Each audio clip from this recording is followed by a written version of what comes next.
যখন তাদের শরীর কাজ করে না তখন তাদেরকে উত্তেজক এমন কিছু পদার্থ দেওয়া হয়, এমন কিছু হাইপারডোজ মেডিসিন দেওয়া হয়, যার ফলশ্রুতিতে তারা ব্যাক টু ব্যাক দেখা যায় যে অনেক লম্বা টাইম তারা নাকি সেক্স করতে পারে না। ওজন এখন পর্নোগ্রাফির সাথে পরিচিত না এমন হাজারের একজন ব্যক্তি খুঁজে পাওয়া যাবে না। ঠিক আছে, বাংলাদেশের পরিসংখ্যান বলছে যে বাংলাদেশের স্কুল পড়ুয়া প্রায় 77% ছেলে মেয়ে পর্ন দেখে।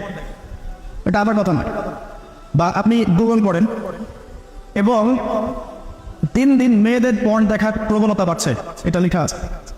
শুধু তাই নয়, ওই 1896 সালের দিকে তারা যখন পর্নোগ্রাফি ছড়িয়ে দেয়, মাত্র 7 মিনিটের একটা ভিডিও তারা প্রকাশ করছে। ঠিক আছে, এবং তার নামও তারা দিয়েছিল, আমার নামটা ঠিক খেয়াল নাই, আর আমি এগুলো ফিল্মস দেখিনি, আমি গুগলের নামটা দেখেছি, কি নাম ছিল। তো তখন থেকে নিয়ে এই পর্যন্ত এই যে নীল সংস্কৃতি চালু করে দেয়া, এটা শুধু পশ্চিমাদের মধ্যে সীমাবদ্ধ থাকে নাই, পুরো বিশ্বের মধ্যে ছড়িয়ে দেওয়া হয়েছে। এবং আপনি পরিসংখ্যান দেখবেন যে এই নীল সংস্কৃতিতে সবচাইতে বেশি যারা পারদর্শী তারা হচ্ছে মার্কিন যুক্তরাষ্ট্রে। এবং এই ব্লু ফিল্মস পুরো বিশ্বে একটা ইন্ডাস্ট্রি চালু করেছে, এর নাম হচ্ছে পর্ন ইন্ডাস্ট্রি। ঠিক আছে, এবং আপনি এবার শুনলে অবাক হবেন যে এই পর্ন ইন্ডাস্ট্রি প্রতি বছরে $97 বিলিয়ন ব্যবসা করে। $97 বিলিয়ন ব্যবসা করে পর্ন ইন্ডাস্ট্রি সারা ওয়ার্ল্ডে। 1 বিলিয়ন সমান কত? 100 কোটি। 1 বিলিয়ন সমান 100 কোটি। 100 কোটি ডলার টাকা দিয়ে হিসাব করে দেখেন কত টাকা হয়। $97 বিলিয়ন ব্যবসা হয় প্রতি বছর এই পর্ন ইন্ডাস্ট্রির মধ্য দিয়ে। এবং এই ইন্ডাস্ট্রির ফিল্মসগুলো হলিউড বলিউডের চেয়ে বেশি শ্যুট করা হয়। এবং আমেরিকার লস অ্যাঞ্জেলেস নামক একটা জায়গা আছে না, এটাকে বলা হয় পর্নের স্বর্গরাজ্য। মানে এখানেই সব পর্নের শুটিংগুলো আগে হতো। একটা পর্যায় থেকে সেখান থেকে সরিয়ে ক্যালিফোর্নিয়া নিয়ে আসা হয়েছে। কখন সরানো হয়েছে? যখন সেখানকার প্রশাসন একটা আইন জারি করলো। কি আইন জারি করলো? যে এখানে শুটিং করতে হলে বাধ্যতামূলক কন্ডোম ব্যবহার করতে হবে।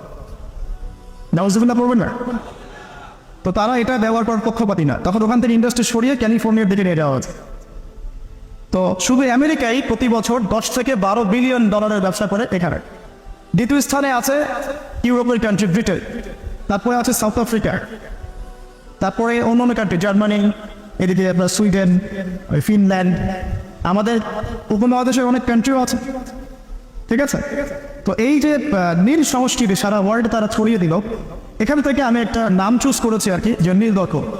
আমি কিন্তু লেকচারে এখানে যাইনি, জাস্ট ইন্ট্রোডাক্টরি কিছু কথা বলবো আপনাদের যে নীল দর্পণ নামটা আমি কেন দিয়েছি এই কারণে। তো মূল লেকচারে যাওয়ার আগে আমি আপনাদের একটা পরিসংখ্যান দেখাই। তার আগে বলে দিই যে এর ফলশ্রুতিতে শুধু যে ধর্ষণ বেড়েছে এমনটা নয়, বরং সমকামিতাও বেড়েছে।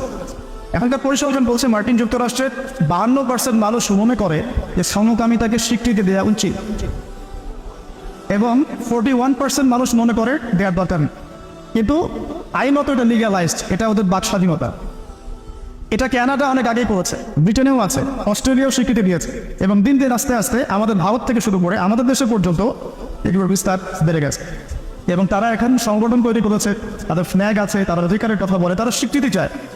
এবং পর্ন সম্পর্কে পড়তে গিয়ে আমি দেখলাম যে নর্মালি পর্নের যে ভিডিওগুলো হয় এগুলো হচ্ছে চলচ্চিত্রের মতো, জাস্ট যেমন একটা নায়ক নায়িকা শুটিং করেন, গায়ক গায়িকা যেমন শুটিং করে, ঠিক এরকম করেই ফিল্মস শ্যুট করা হয়। আপনি যখন এটা সার্চ করবেন দেখবেন পর্ন ইন্ডাস্ট্রি থেকে বের হয়ে আসা কিছু ওদের কথা মতো পর্ন স্টার তারা সাক্ষাৎকার দিয়েছে যে এই জগৎটার সম্পূর্ণটাই হচ্ছে মিথ্যা এবং ফেক।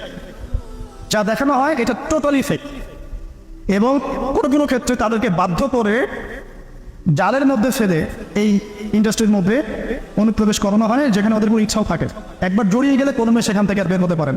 শুধু তাই নয়, যখন তাদের শরীর কাজ করে না তখন তাদেরকে উত্তেজক এমন কিছু পদার্থ দেওয়া হয়, এমন কিছু হাইপারডোজ মেডিসিন দেওয়া হয়, যার ফলশ্রুতিতে তারা ব্যাক টু ব্যাক দেখা যায় যে অনেক লম্বা টাইম তারা নাকি সেক্স করতে পারে না। তো এগুলো তাদেরই কথা, এটাতে আসক্ত নয় এমন মানুষ খুঁজে পাওয়া দুষ্কর। বাংলাদেশের রিপোর্ট বলছে যে বাংলাদেশে এখনকার ইয়াং জেনারেশনের মধ্যে 92% পর্ন দেখে। কত পার্সেন্ট?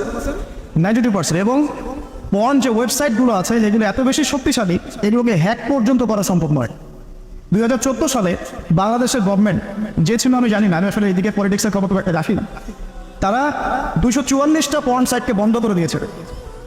কিন্তু এমন একটা এক্সেস তারপরেও চালু ছিল যে অন্য থ্রু দিয়ে এগুলোতে ভিজিট করা যেত। সবচেয়ে বেশি পর্ন সাইট যেগুলোতে ভিজিট করা হয় তার মধ্যে এই সাবকন্টিনেন্ট বা ভারতবর্ষ উন্নত, ঠিক আছে। তো এগুলোর ফলশ্রুতিতে শুধু ধর্ষণ বেড়েছে এমন নয়, বরং সমকামিতাও বেড়েছে।